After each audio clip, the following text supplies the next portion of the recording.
Well, come on, John. Good luck. The gate creaked and slammed shut behind the man. John sucked in air. Freedom.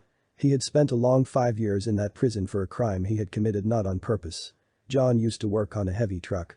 It was possible to work on the machine with his problem. He could hear perfectly, even better than many others. He could see perfectly, and he was smart. All in all, he was a normal, even very good looking guy. Except for one thing. John was mute. And not all of his life. He remembered that when he was still going to school, he would babble on and on. He remembered his mother laughing, calling him a chatterbox.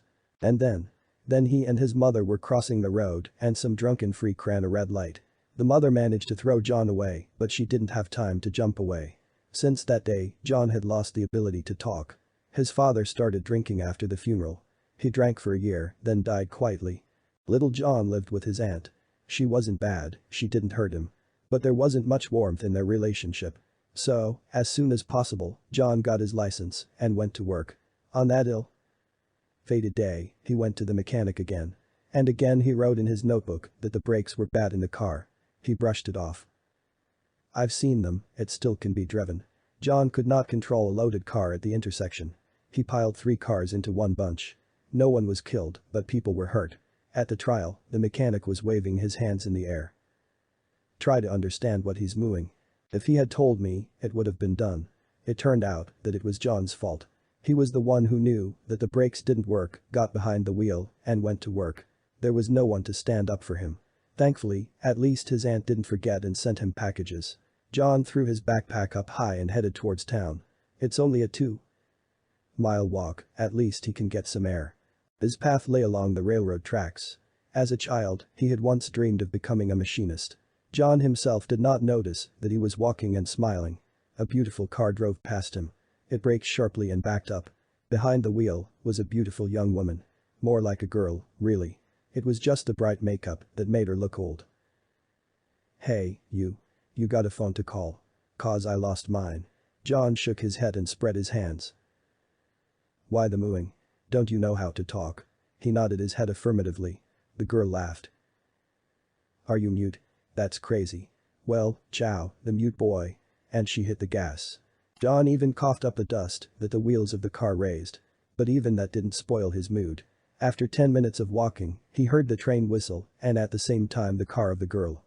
For some reason, the car was standing right on the tracks. He increased his pace. The girl was sitting in the car, but somehow strangely, lifelessly. John ran. The train approached inexorably from behind.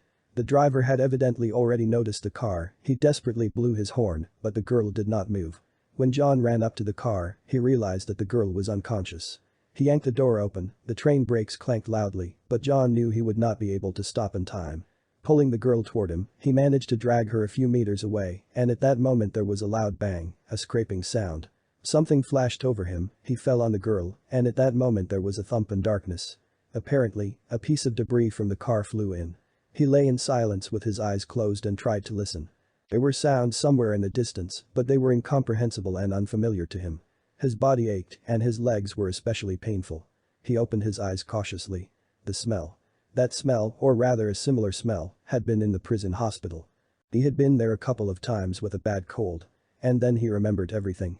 Right, the railway crossing, the girl. Damn, that's all he needed. He just got out and got himself into a mess. What the hell did he want? What's curious? Was the girl all right? If not, John will never get away with it. Who's going to believe that the girl just stood on the tracks and passed out? That's nonsense. And here, as luck would have it, he was passing by. He just got out and he rushed to the rescue everyone. The door creaked softly. John squinted his eyes. It couldn't be her. The very same hot eye he'd pulled out of the car. She crouched down next to him. Hey, are you asleep? John could hardly open his lips. He mumbled something. The girl even jumped. Then she smiled. Well, thank goodness, because I thought I'd caused your death. John looked at her questioningly, as if he wanted to know something.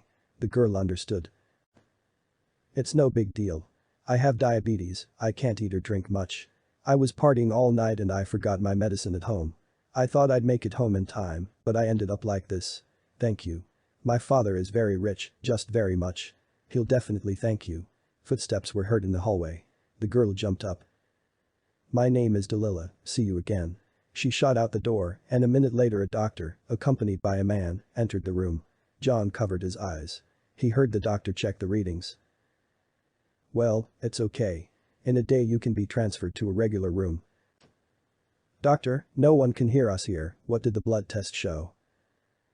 "It's exactly as you thought it would be. Delilah had a drug in her blood that caused her to lose consciousness. In fact, there's so much of it that I wonder how she didn't pass out at all. Someone really wants to get rid of her." The man sighed. "I think I can guess who it is now. If it hadn't been for this guy." "Yes, he saved her twice.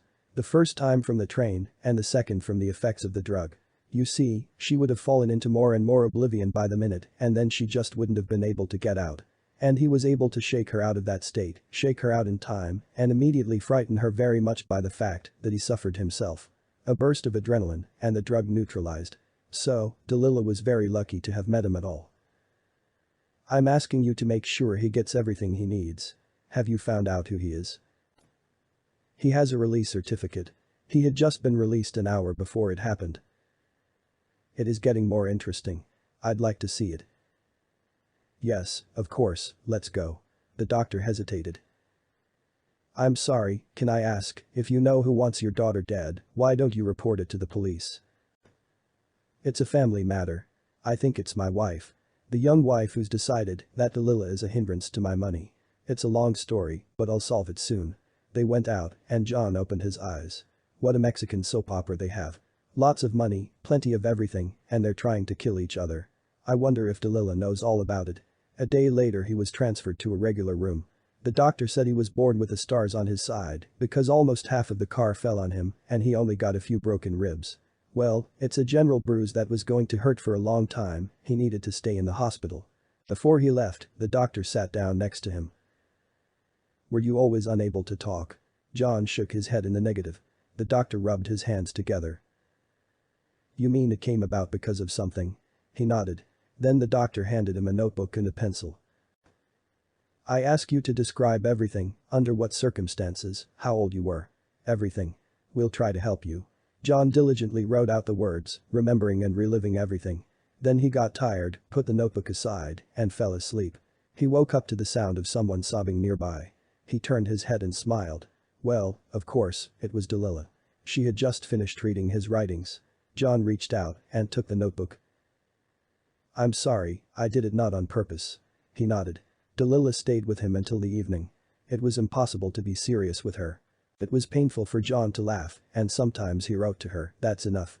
Delilah immediately became serious, but only lasted 5 minutes. After 5 minutes, she couldn't stop again and chirped the whole time.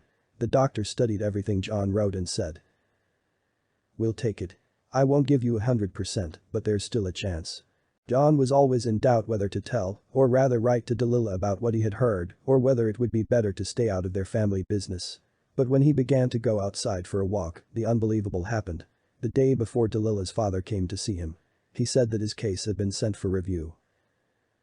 "Naturally, no one will give you 5 years back, but I'll help you clean your criminal record off and get good compensation. And I will help you, because I owe you too much now." John's life was going to change very drastically. He could not even think of such a thing coming out of the prison gates. He and Delilah were sitting outdoors. The girl was saying something, as usual, but suddenly interrupted. "Joe, why wouldn't we eat some junk hot dogs? But don't tell my father, I'm not allowed to have it." He smiled and nodded his head. "I saw a stall around the corner over there. You stay there for 5 minutes and I'll run out quickly." "Okay." John nodded again. Delilah walked quickly to the exit of the hospital gate. John looked after her and there was some vague uneasiness in his soul. He got up and slowly followed her. He would wait for her at the entrance. Delilah ran across the road. Just then, a red car drove around the corner. Slowly it drove past the hospital. A woman was sitting behind the wheel, looking intently at where Delilah had gone. The car reached the end of the street, turned around, and slowly rolled down the road. Delilah stepped into the crosswalk, holding a bag of snacks in her hand, and John heard the car's engine roar. He somehow understood everything at once, and Delilah didn't see anything. She looked at him and smiled. He went, then ran to the road. Delilah turned away, looking somewhere in the distance. Something caught her attention, but not in the direction from where the red car was rushing, picking up speed. John suddenly saw the picture of him and his mother crossing the road again. "Delilah. He didn't know how he did it himself. The girl flinched and froze. Delilah. The car. But she stared at him in surprise and made no attempt to move. His ribs hurt, his legs hurt too, and he made a terrible effort to throw himself on Delilah. He pushed her away, and it was over. Darkness. He's floating somewhere. Somewhere up. Or no, falling again. Something is bothering John. For some reason, he sees his mother, who is not happy with him. She scolds him for doing something wrong. He swims up again, his mother smiles and waves to him. John, Johnny. The voice, what a familiar voice calling him. It feels so good, even though the voice is far away, but it still gives him peace of mind. Johnny, please wake up. The voice comes closer and closer. John tried to open his eyes. It took a while, but it worked. Delilah was leaning over him. Her eyes were red with tears. Splash. A tear came right to his cheek. Don't cry. His voice rustled, and Delilah immediately smiled. You're speaking. He didn't have time to answer, Delilah disappeared, and the doctor appeared in her place. Well, young man, you don't want to leave our hospital, do you? We should tie you up so that nothing else happens. The doctor was talking and shining some kind of flashlight in his eyes at the same time, writing something down. It's all right. We'll patch it up, you'll run better than before. John was released only in a month. Delilah was by his side the whole time. Her father showed up only once. He came in after lights out. He sat down on a chair near his bed.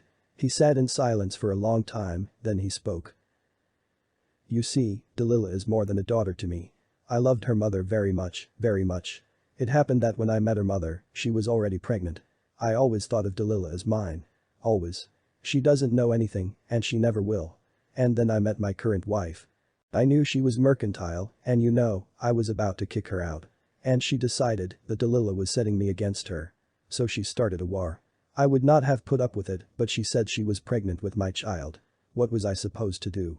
The truth is, now it turns out that she lied to me about that too. So, thank you. I don't know what else to say. He was coming down the steps. Now they were going to Delilah's house. Delilah had decided to tell her father today that they were getting married. John was nervous. Well, why would a millionaire father need a son? Law like him. A former prisoner, a man with no tribe. He was sure that nothing good would come of it. He tried to persuade Delilah to wait a little longer. Delilah, let me get a job, at least, and start earning money. But she was unstoppable. Her father was at home, waiting for them. He hugged John like he was his own. The table was set, everything was beautiful like in a museum. Dad, John has something to tell you. John felt his palms sweat. Well, that's all right. He could do anything. After John finished his fiery speech, Delilah's father looked at him and was silent for several minutes. Then he said. Well, that's good. At least now I can live my life in peace, knowing that I have someone to look after my restless girl. Delilah squealed and rushed to John's neck, then to her father, and on her way, she grazed a knife and it flew to the floor, trying to stab her in the leg. John managed to catch it already at the very bottom. The father sighed. Yes, marrying my daughter is the right thing to do. You're the one. You're the only one who can save her all the time.